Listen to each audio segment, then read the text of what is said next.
Hey everyone, hope you're all well and keeping safe. So it's been a while since I last did a Formula One vlog. So what I decided to do to kick off the new year is to come up with some bold predictions for the 2021 season. And I hope whether you agree with me or not is entirely up to you. But yeah, here are some of my predictions for this season. So one of my first predictions for 2021 is that Sebastian Vettel will win a race at Aston Martin this year. I'm really intrigued to see how Sebastian gets on at Aston Martin and see whether the team were right in letting Sergio Perez go in and bringing a four times world champion in Sebastian Vettel. I just feel that Sebastian, he hasn't been the same driver ever since making that mistake at Hockenheim in 2018. No, since then he has made, for me, for my liking, he has made too many mistakes, uncharacteristic mistakes, unforced mistakes as well. And ever since that incident at Hockenheim, he just hasn't been the same driver. So going into a new team, a new environment, maybe that might do Sebastian Vettel the world of good. And the thing with Sebastian is that he's a four times world champion for a reason, and he's undoubtedly a fantastic driver. On his day, when he's on it, he's a great driver, and we all know that. We've seen that. And I just feel maybe going to Aston Martin, he will rediscover and he will get his mojo back. So I'm really intrigued to see how that plays out. And we saw with Aston Martin when they were known as Racing Point last season. No, we saw them that they had a good car, a good competitive car. Yes, they would have been disappointed not to have finished third in the constructors, but seeing Checo win the Sakhir Grand Prix, Lance being on the podium a couple of times as well last season, so there is a lot to be optimistic about at Aston Martin, and bringing in a four times world champion, I think could have a benefit on the team. So we'll wait to see. And I think Sebastian will be encouraged by how Racing Point, as they were known last year, how they performed consistently throughout the season. Yes, there were bad races that they had, but the majority of the season they were picking up points and a decent haul of points as well. So for me, and I feel that the thing with Sebastian as well is that you don't become a bad driver overnight. And as I've just mentioned, he is a four times world champion for a reason. And maybe going to Aston Martin, could reignite his career. And I think it was always going to, considering how poor the Ferrari car was last year, I think it was always difficult. For Sebastian to be right up there challenging the Mercedes. Although Charles Leclerc, I must say, did a fantastic job with the Ferrari car, considering how poor it was last year. But yeah, not exactly the year, not exactly the way Sebastian would have wanted to end his time at Ferrari. But going to Aston Martin, a new chapter in his Formula One career, but also a new chapter for the team as well. Having a driver of Sebastian's caliber, could actually encourage, not encourage, not the right word, but to motivate them even more to become world champions in the future. So that's one of my first predictions for 2021. In that Sebastian Vettel will win a race in 2021 with Aston Martin.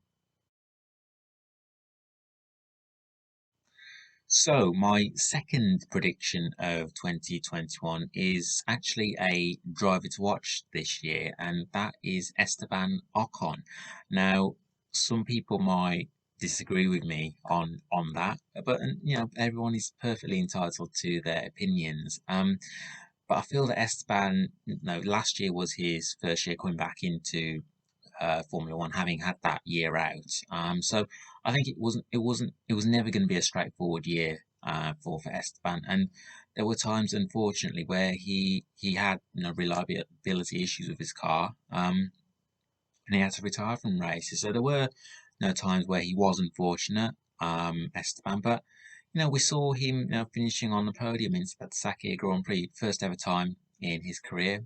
as well. And I think finishing on the podium on that occasion towards the end of the season as well, and picking up a decent result as well in the season finale, Abu Dhabi. So I think that will give him confidence going into the new season. And also, let's not forget a new teammate in Fernando Alonso.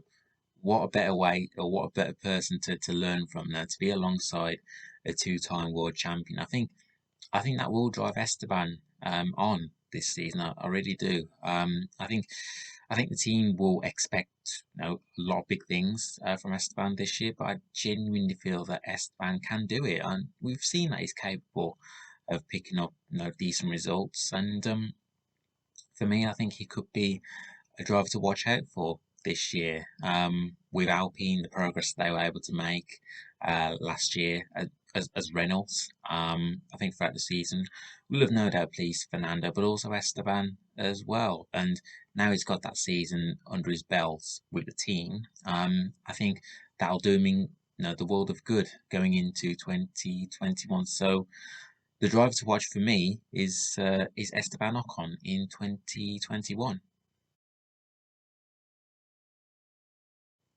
So, my dark horses in terms of team to watch for 2021 is AlphaTauri.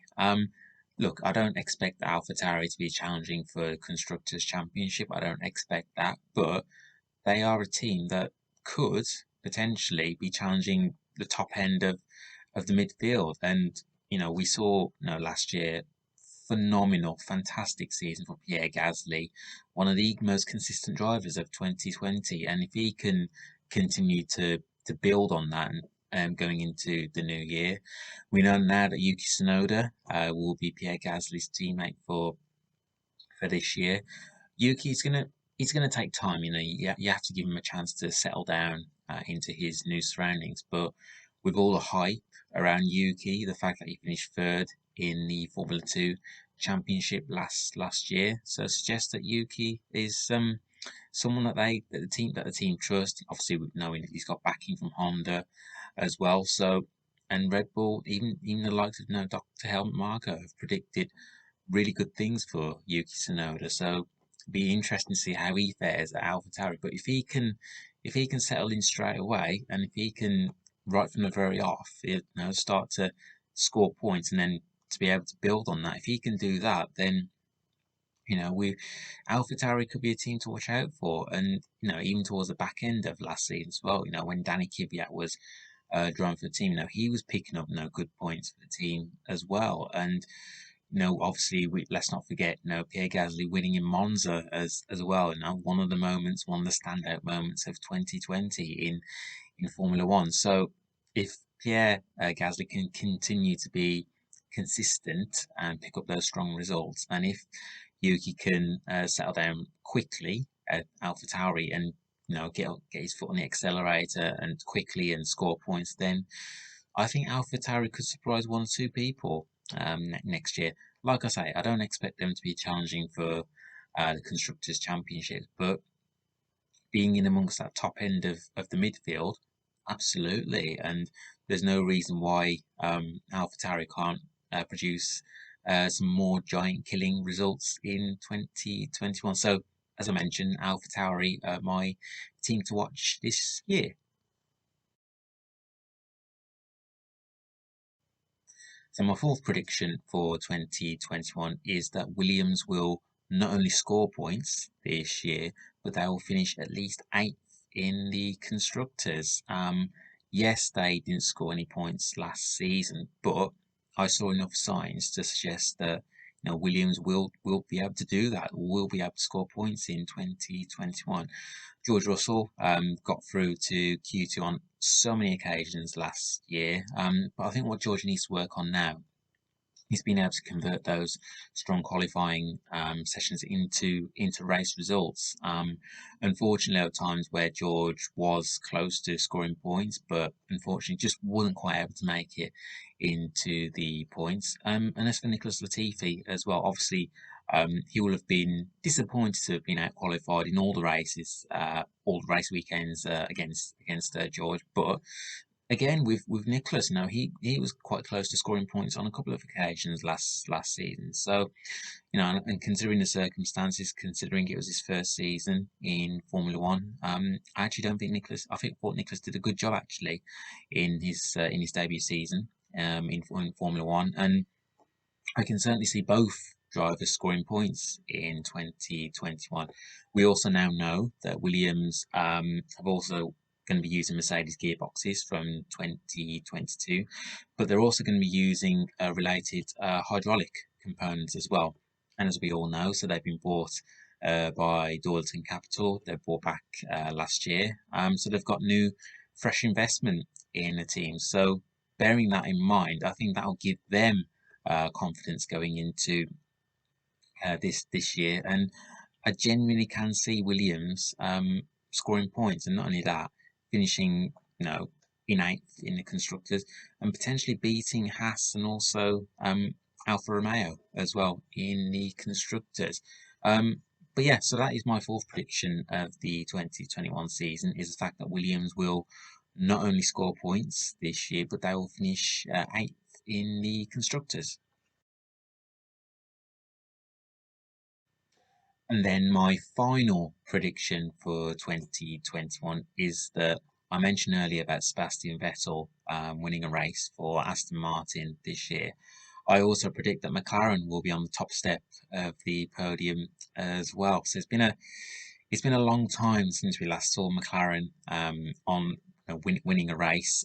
Carlos Sainz was agonisingly close at Monza to winning that race, but he just finished behind Pierre Gasly to take second. But we also saw Lando Norris finishing on the podium for the first ever time in his career. So McLaren showed signs that they are getting closer to that race win, and now we know the fact that they have got Daniel Ricciardo on board, a race winner. We also know that McLaren will be having Mercedes engines and bolted in the back of their car. So it's a good time to be at McLaren, and I feel that there's definitely a lot of optimism at the Woking base team. But yeah, I genuinely feel that this could be the year where we see McLaren back on the top step of the podium. As I'm sure, and I speak for a lot of people, I'm sure I do when I say this, but I'm really looking forward to seeing how Lando Norris and Daniel Ricciardo get on, not just on the track, but also off the track as well. So good luck to the McLaren social media team and also the PR and also the hierarchy in trying to keep them both apart. But genuinely, I really do feel that Daniel Ricciardo and Lando Norris is one of those driver lineups that really excite you as a fan, someone looking into the team. But yeah, genuinely, I think seeing how both Ricardo and Norris get on track, but also off track as well, it's something to really look forward to. So those are my five predictions going into for the 2021 season. So if you'd like to message me or get in touch about my predictions or talk F1, so I'm at Baggies20 on Twitter, and I'm also on Instagram, Manish Patel 89. So hope you're all well and keeping safe, and I look forward to catching up with you all soon. Take care, everyone.